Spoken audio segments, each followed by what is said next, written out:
여러분께서는 지금 CBS 라디오 김현정의 뉴스쇼를 함께하고 계십니다. 네, 아프리카 돼지 열병. 요즘 뉴스에 자주 나오는데요. 아프리카 돼지 콜레라라고도 하는 전염병입니다. 그런데 치사율 100%. 이게 걸리면 죽는 거예요. 그런데 백신도 없고 치료제도 없습니다. 다행히 아직 우리나라에는 발병 사례가 없지만 가까운 나라들이죠. 중국, 베트남, 몽골에 빠르게 퍼지고 있어서 걱정인데요. 도대체 이게 어떤 병이고 얼마나 위험한지, 혹시 사람도 걸릴 수 있는 건가, 어떻게 대처해야 되는가 궁금한 게 정말 많습니다. 우리나라에 단 한 분밖에 없는 아프리카 돼지열병 전문가, 선우선영 건국대 수의학과 겸임교수를 연결하겠습니다. 교수님 안녕하세요. 네, 안녕하세요. 선우선영입니다. 네. 반갑습니다. 네. 궁금한 게 조금 많아요. 그래서 질문 좀 드리겠는데 우선 치사율 100%라고 하니까 이게 굉장히 무섭거든요. 네, 맞습니다. 도대체 아프리카 돼지열병이 뭔지부터 좀 간단히 설명해 주셔야 될 것 같습니다. 아프리카 돼지열병은 돼지한테만 감염이 돼서 병원성이 있는 질병입니다. 그래서 사람한테 오지 않을까 걱정하셨는데요. 네.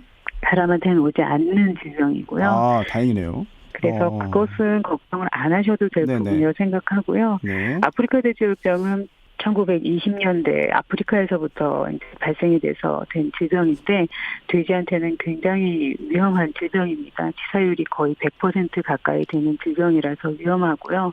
일단은 자연 숙주로는 돼지만 감염이 됩니다. 다른 동물들은 감염이 되지 않고요. 네. 그러면 이 병에 걸린 돼지들은 뭐 치사율이 거의 100%라고 하면은 거의 다 죽는다는 얘기인데 뭐 어떤 증상을 보이다가 결국은 폐사하게 되는 건가요? 먼저 말씀드릴 거는 크게 세 가지로 제가 보통 설명을 드리는데 열이 굉장히 많이 나고요. 고열. 그다음에 그렇죠. 그리고 출혈이 동반이 됩니다. 출혈이요?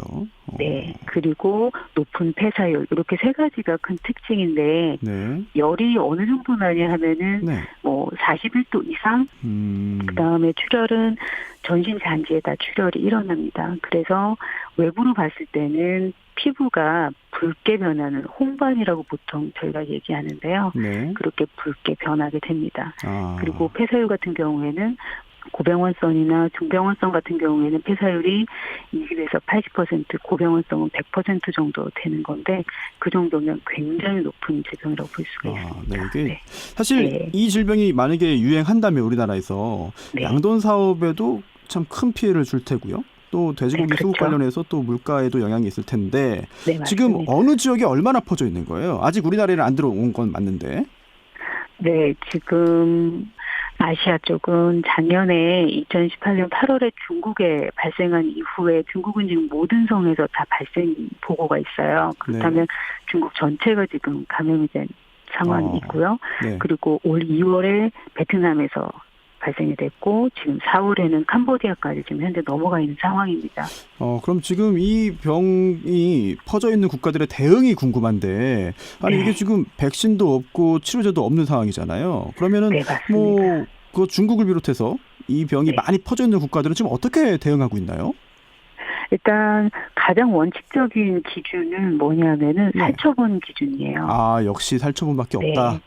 왜냐하면 백신이 없기 때문에 질병이 전파되는 것, 즉 확산되는 걸 막는 게 일단 최우선이잖아요.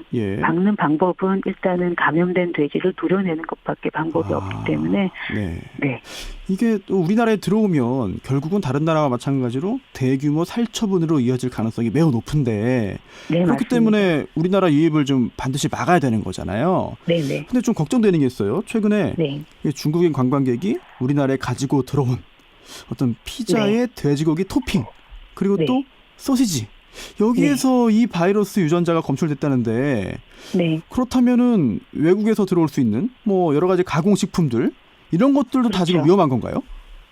맞습니다. 일단 휴대해서 들어오는 축산물은 불법입니다. 그거는 정해져 있는 상황이고요. 전부 다요? 그렇죠. 그래서 지금 과태료 자체도 이제 이전에는 최대 100만 원이었던 것이 지금은 1,000만 원으로 올랐습니다. 굉장히 그렇죠. 이게 6월부터. 네, 맞습니다. 그런데 문제는 비공식적으로 여행을 하거나 아니면은 택배 이런 것들 통해서 들어오는 경우가 있어요. 기본적으로 이제 바이러스는 환경에 굉장히 저항성이 셉니다. 이 바이러스 자체가요. 열에도 강하고. 예를 들면 이렇습니다. 네. 생햄이라고 하는 햄이 있잖아요. 생햄. 네네. 네, 하몽이나 뭐 이런 햄 같은 경우에는 예. 거의 한 3, 4개월 정도 바이러스가 그 효력을 유지한다라고 얘기를 하고요. 그다음에 말린 고기에서는 300일 정도 바이러스가 분리된다고 보고가 되어 있는 상황입니다. 그래서 뭐 햄 같은 경우에 보게 되면은 뭐 다 가온을 한 그런 햄이라고 생각할 수도 있는데 아닌 경우도 있어요. 그럼 가열하지 않은 제품들이 특별히 위험한 건가요? 그렇죠. 가열되지 않은 돼지 고기 또는 돼지의 부산물 이런 것들이 함유된 것에 대해서는 굉장히 주의가 필요합니다. 그러면 지금 현행 법령상 외국인 관광객이 현지에서 뭐 축산품을 가지고 오거나 아니면 우리나라 사람들이 해외 관광해서 거기에서 축산품을 가지고 들어오거나 이런 것들이 전부 다 일단은 안 되는 거고요. 다 신고를 해야 되는 거죠. 그럼요. 그 부분에서 가장 중요합니다. 제가 생각하기에. 네네, 그렇군요. 예.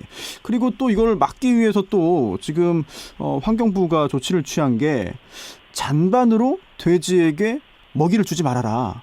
이런 내용들도 있었어요. 네. 그 이유가 뭔가요? 왜냐하면 그 음식물에는 돼지고기 제품이나 돼지와 관련된 물건이 들어갈 가능성이 굉장히 많습니다. 네, 맞습니다. 그러면은 만약에 감염이 되어서 오염된 그 돈육이 있는데 그 돈육에 대해서 만약에 돼지 농장에 들어가지 않게끔 우리가 막아준다 그러면 실제 접촉하지 않기 때문에 돼지는 걸리지 않거든요. 근데 잔반을 급이한다라고 하게 되면 그 음식물을 직접 돼지한테 주는 거잖아요. 네네. 그렇기 때문에 만약에 오염된 돈육이 있다 그러면 돼지한테 직접 가서 돼지가 감염이 될 가능성이 굉장히 높아지는 거죠.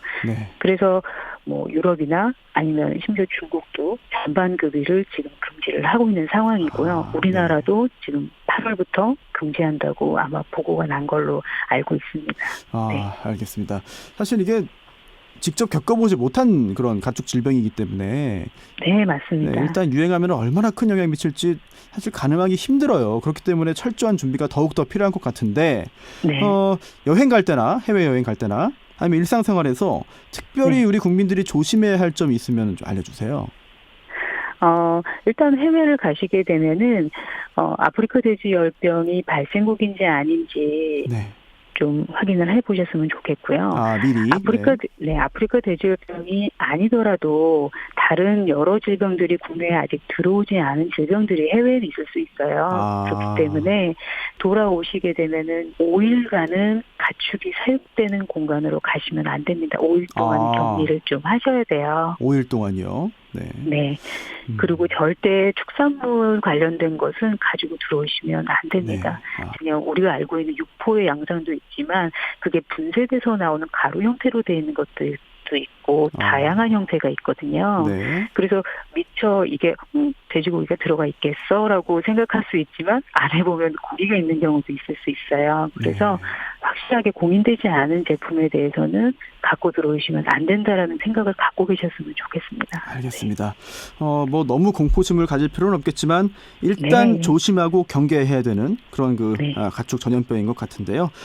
오늘 좋은 말씀해 주셔서 감사하고요. 오늘 말씀 여기까지 듣겠습니다. 고맙습니다. 네, 고맙습니다. 아프리카 돼지열병 전문가 선우선영 박사였습니다.